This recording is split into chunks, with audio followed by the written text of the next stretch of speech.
Oy, maraming salamat sa bansang Japan dito sa pagbibigay nila ng 5 warship dito sa Pilipinas, mga tol. So ito ang ating pag-uusapan ngayon, samahan ninyo ako.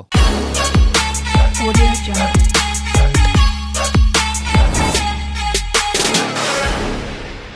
Alright, welcome ulit sa ating bagong video, reaction, review, commentary, opinion, criticism at kung ano-ano pa. Magbibigay lang po tayo ng reaction, komentaryo dito sa isang balita kung saan, sabi nga rito, Japan transfers 5 warships to Philippines in historic defense deal, mga tol. Maraming salamat sa bansang Hapon sa pagbibigay sa atin ng mga napaglumaan. Hindi naman to mga bago, no? Alam naman natin yung Abukuma class destroyer nila, hindi naman mga bago yan. Yan ay mga napaglumaan na nila. Pero yan ay mapapakinabangan pa dahil alam naman natin ang kalidad ng mga made in Japan, di ba? Matitibay talaga yan. So ngayon, pakikinabangan pa ng ating bansa yan. Yung mga napaglumaan nila, pakikinabangan pa natin yan. So ito, bigyan natin ng komento at reaction itong balitang to bago natin to simulan. Huwag mong kalimutan mag-subscribe. Click mo na rin ang notification bell para ma-notify ka whenever na may mga bago tayong reaction video tulad nito. A major naval shift is taking shape in the Indo-Pacific. Japan is all set to transfer 5 frontline warships to the Philippines. Ayan na, ililipat na nila mga tol sa pangangalaga ng mga bagong amo etong mga barkong yan. In a move that could significantly strengthen Manila's maritime defenses. Japan's Maritime Self-Defense Force is preparing to hand over 5 Abukuma-class destroyer escorts to the Philippine Navy. Alam natin sa itsura pa lang sa design pa lang mga tol, hindi na kasi ganyan yung itsura ngayon ng mga modern warships, di ba? Meron na tayo mga modernong warships gawang Korea. No, South Korea, Hyundai, ganun yung gumagawa ng mga barko natin.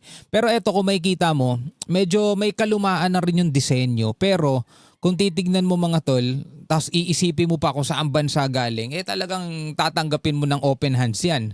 Open As tensions arms. continue to rise in regional waters, Tokyo and Manila are taking their defense partnership to a new level. Philippine Defense Secretary Gilberto Teodoro Jr. says the agreement is essentially done. Only the paperwork remains. Oh, yung paperwork na lang. Okay.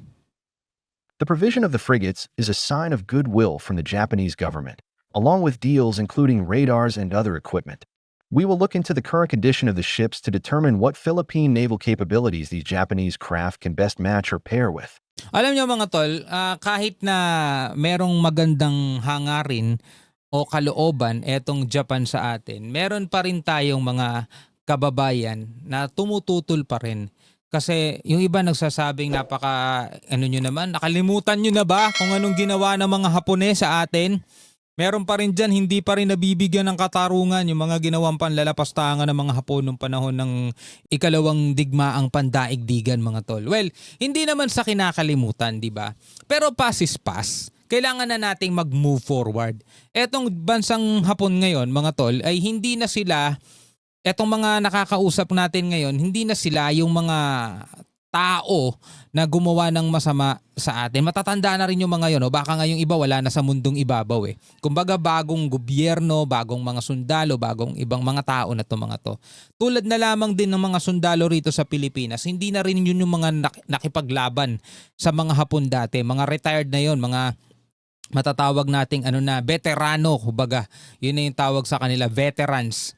Pero mga kapatid, eto kasing ginagawa natin is para naman to sa hinaharap. Hindi na to para sa nakaraan kasi nakaraan ay nakaraan na. Wala na tayong magagawa para baguhin ang nakaraan. Pero meron tayong magagawa para baguhin ang hinaharap. Nasa atin yun mga tol. Kasi yung nangyayari ngayon, yung kasalukuyan ay magiging nakaraan na lang ng hinaharap natin. Nagigets ninyo?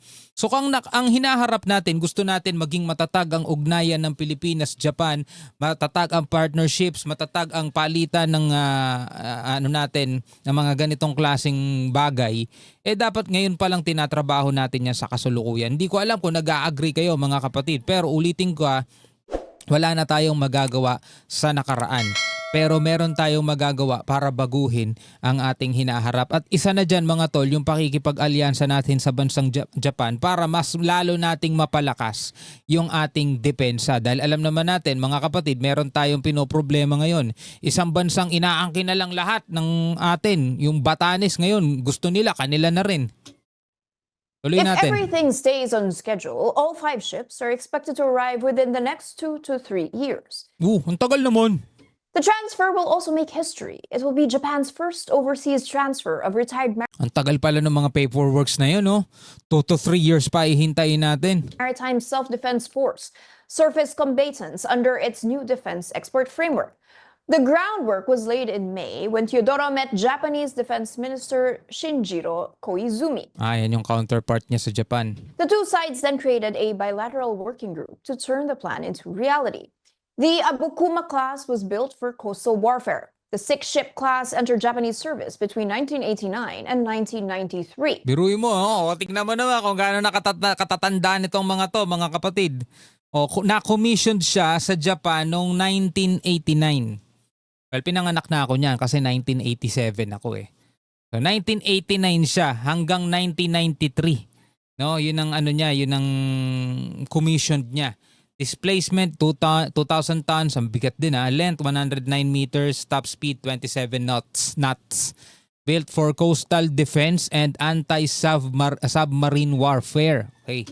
Each vessel displaces around 2,000 tons, measures 109 meters in length, and can reach speeds of nearly 27 knots.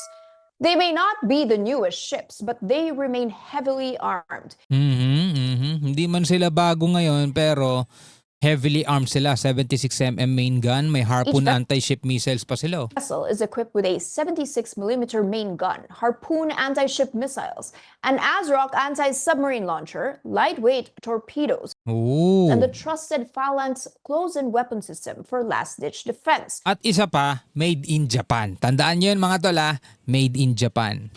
Although these vessels do not carry area air defense missiles and have no helicopter hangar, they remain well suited for coastal patrols and anti-submarine missions.